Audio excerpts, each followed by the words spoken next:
Landlords in Florida are now being forced to sell their properties in the biggest mass sell-off that we've seen since the 2008 crash.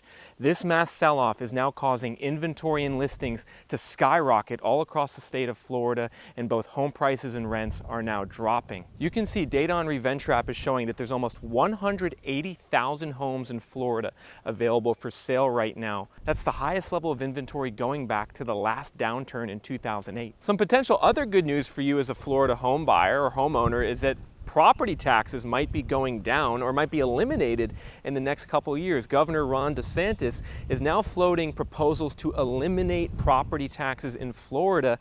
This is something that would get voted on potentially in November 2026 on the ballot as a constitutional amendment in the state that could repeal or greatly reduce property taxes, which would bring much needed relief to homeowners and home buyers in Florida and lower the monthly payment. And it's something that these landlords in Florida are desperately going to want, because many of these landlords cannot make money right now on their rentals. Like on this house behind me here in Parrish, Florida, it was bought by a Wall Street investor called Sylvan Homes in 2022 at the peak of the bubble for $400,000. Well, since they bought it, they've had to cut the rent from $2,900 a month to almost $2,100 a month. That's almost a 30% rent cut, and this house has just been continually sitting vacant. Now, the issue for this landlord, and why so many landlords are now selling in Florida, is because they can't actually make money by renting that out at $2,175 a month.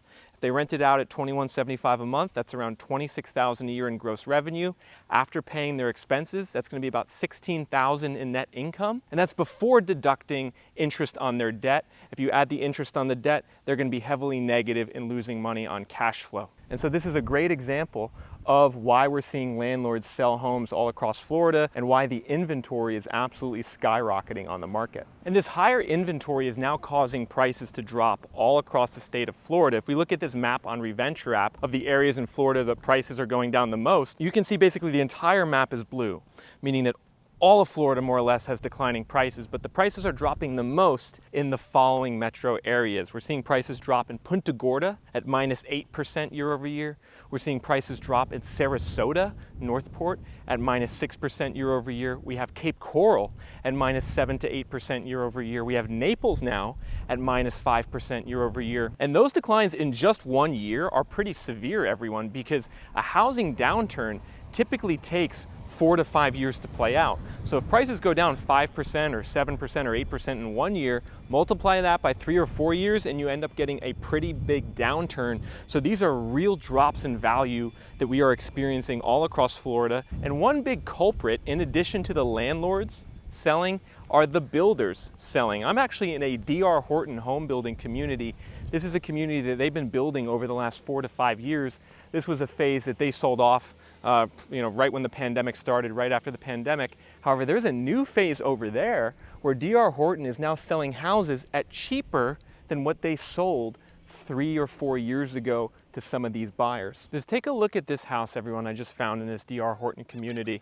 This house is available for sale right now. It's a 4-bed, 3-bath, 2,300 square feet on the market for $378,000, which is $168 a foot.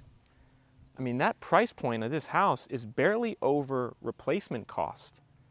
And yet that's what D.R. Horton has that home priced at. 3 or 4 years ago, they were selling that house for $450,000, $460,000. Now it's $380,000 for a newer version. And so the builders are really altering the landscape in terms of the housing market here in Florida and other parts of America. Like if you buy in a home builder community, you might get a good deal up front, but then you might have to be forced to compete against the builder later on when you go to sell that house. But now a big thing that could impact the future of Florida's housing market is what happens with property taxes. Is Governor Ron Desantis actually serious about eliminating property taxes? And if this were to happen, what would that do to the Florida housing market? Well, we can take a look at what DeSantis is thinking here in this article from the Palm Beach Post. You know, he's asking the question, is it your property or not? Just for being on your property year after year, you've got to write a check to the government, he said last week. So you're basically paying rent to the government to live on your own property. Then DeSantis went on to bring up another interesting point, which I actually think is a really good one. He says, the reality is you don't really know how much your home is worth until someone offers you money and is willing to pull the trigger on a sale. That's how a market works. you can say it's worth this much, but if no one is willing to offer you that much, why should you pay taxes on that amount? Because the way that property taxes work is each year the local tax assessor assesses the value of your home. And in the case of Florida, the home value assessments have skyrocketed since the pandemic. For instance, if we were just randomly pick a house for sale in St. Petersburg, it's a 3-bed, 3-bath on the market for $460 grand, and you can see the sellers had to cut the price by almost $100,000, and it's still not selling. The assessed value of this house has gone up 83% over the last 5 years, and you can see in that span, its tax bill has gone from $2,800 a month to $6,500 a month. And now the owner can't sell the property and is cutting the price.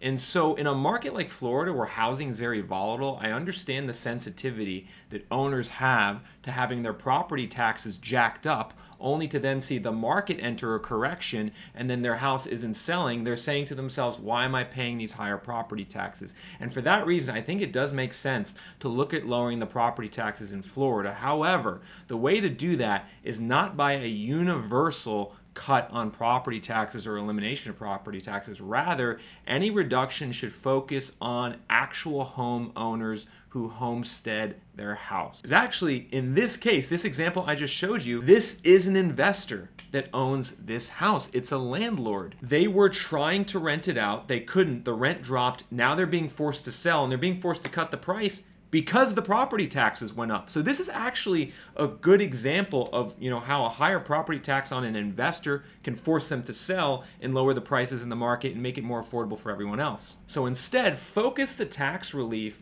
on owners who actually live in their homes. I would actually propose something like lowering the property tax rate on people who live in their houses by some large amount, maybe 20, 30, 40%, and then increasing the property taxes on those who own second and third homes and investment properties by the same amount. In the end, what DeSantis seems to be proposing is a $1,000 property tax rebate for Florida homeowners, and he actually wants to send these rebates to Florida homeowners by December 2025.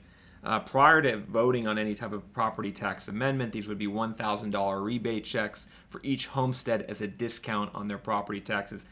State of Texas did something like this last year. However, this isn't going to stop the Florida housing market from correcting. In fact, I think we're going to see this Florida housing market correction accelerate even further into the future. And one way you could have seen this coming, everyone, down here in Florida and other parts of America, is by looking at the home price score I developed.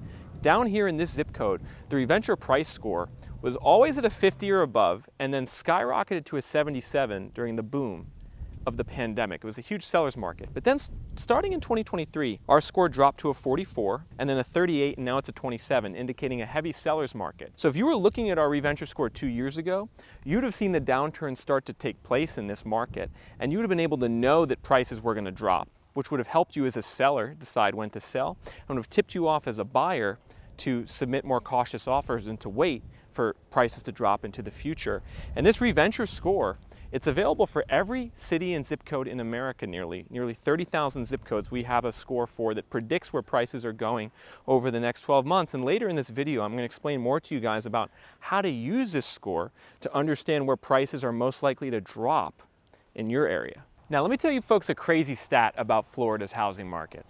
And you guys aren't going to believe this. There's 177,000 homes currently for sale in Florida. That's actually the most of any state in America by far. Second place is Texas with around 115,000 homes for sale. So Florida has, in terms of inventory and supply on the market, has about 40% more than second place, which just goes to show you how many houses are for sale right now and why this is turning into more of a buyer's market. In fact, prices are actually correcting hard right now. It's not just a buyer's market. Prices are already dropping and will continue to drop this year. However, some sellers haven't yet caught on to this, like the seller of this house behind me. They bought this house in early 2023 for around $339,000.